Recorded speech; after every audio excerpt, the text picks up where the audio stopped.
ఇక్కడ బీసీ రిజర్వేషన్లు అనేసరికి ఎక్కడో ఒక రకమైన కలవరం మొదలైంది. సరే, జగన్మోహన్ రెడ్డి గారికి ఈ కోర్టులో ఏమవుతుంది ఏంటి అనేది పక్కన పెడితే అది కోర్టులో ఉండాల్సింది, వేశారు, పిల్లు వేశారు కాబట్టి కోర్టుకు వెళ్ళింది. అది ఈ 34% రిజర్వేషన్ అనగానే బీసీలకు మేము అది చేసాం ఇది చేసాం వీళ్ళు నాశనం చేస్తున్నారు ఇవ్వడాన్ని సమర్థించాలి కదా. సమర్థించకుండా వీళ్ళకి చిత్తశుద్ధి లేదు ఇలాంటి మాటలేంటి, మీకు అంత నమ్మకం లేకపోతే చేసేదాకా వెంటబడి జీవో ఇచ్చారు కదా, చేసేదాకా వెంటబడాలి కదా.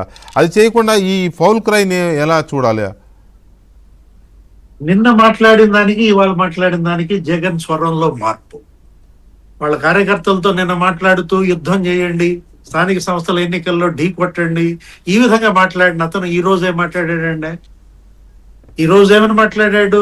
ఎటు ఓటమి తప్పదు, రాబోయే ఎన్నికలు స్థానిక సంస్థల్లో చిత్తుగా ఓడతామనే భయంతో let the democracy should provide లేదో ఏదో చెప్తున్నాడు. పోరాడాల్సిందే అయినా కూడా అంటాడు. అంటే ఇప్పుడు మీరే చెప్పారు 34% రిజర్వేషన్స్ అండి. నువ్వేం చేసావు? కనీసం వాదన వినిపించకుండా 24% పరిమితం చేస్తే గురుమూర్తి గారు చెప్తున్నారు 16,000 పోస్టులు కోల్పోయారు బీసీలు.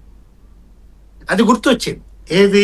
రేపు పొద్దున స్థానిక సంస్థల ఎన్నికల్లో బీసీలంతా తిరగబడతారు వైసీపీ పై.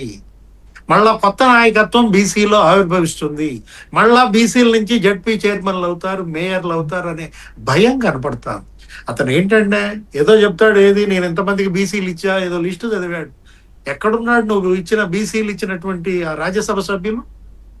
4 రాజ్యసభ సభ్యులు ఇచ్చాను బీసీలు కన్నావు. మోపిదేవి వెంకటరమణరావు తెలుగుదేశంలో ఎందుకు చేరాడు? నువ్వు సరిగ్గా చూస్తే నీ మీద తిరగబడి కదా తెలుగుదేశంలో జరిగింది మోపిదేవి. నీతో పాటు జైలుకి వెళ్ళినటువంటి మోపిదేవి. ఆర్ కృష్ణ ఎక్కడున్నాడు? నీ పక్కన ఎందుకు వెళ్ళాడు? బీజేపీలో ఎందుకు చేరాడు? ఇదంతా బీసీ వ్యతిరేక ఇది కదా. బీసీలపై నువ్వు చేసిన దమనకాండ కాదా? ఎంతమంది బీసీలను చంపారండి? గురుమూర్తి గారు లిస్ట్ మొత్తం చదివాడు. సజీవ దహనాలు చేశారు. అసలు నరికి చంపారే. ఏమడిగాడు? ఏమన్నాడు నందన్ సుబ్బయ్య? అక్కడ ఏదో లేఅవుట్లు, అక్కడ ఎందుకు ఆ విధంగా ఇళ్ల పట్టాల అన్యాయం చేస్తారు పేదలను అడిగితే ఆ ఇళ్ల పట్టాల లేఅవుట్లోనే నరికి చంపారండి నందన్ సుబ్బయ్యని. ఎవరేస్తారు వీళ్ళకి ఓట్లు? రేపు పొద్దున బీసీలు ఎటు తనకు ఓటు అన్నటువంటి ఒక భయంతో ఇవాళ జగన్మోహన్ రెడ్డి ఈ ప్రెస్ మీట్ గా చూడాలి. తను అంటూ ఇంకొక మాట, చిన్న విషయం, వెంకటకృష్ణ గారు ఏదో భూముల గురించి భూమి విశాఖలో వదలలేదు అన్నాడు. భూమి విశాఖలో వదలలేదు అనగానే మనకేం గుర్తొస్తుంది? ఆకేపాటి అమర్నాథ్ రెడ్డి గుర్తొస్తాడు, పెద్దిరెడ్డి రామచంద్రారెడ్డి గుర్తొస్తాడు, సజ్జలు గుర్తొస్తాడు. అసలు ఎవరు చూసినా 100 ఎకరాలు ఎస్టేట్లు మింగేశారే భూములు. నువ్వు ఋషికొండ గుర్తురాట్లా? ఋషికొండ గుర్తురాట్లేదు అంటున్నా.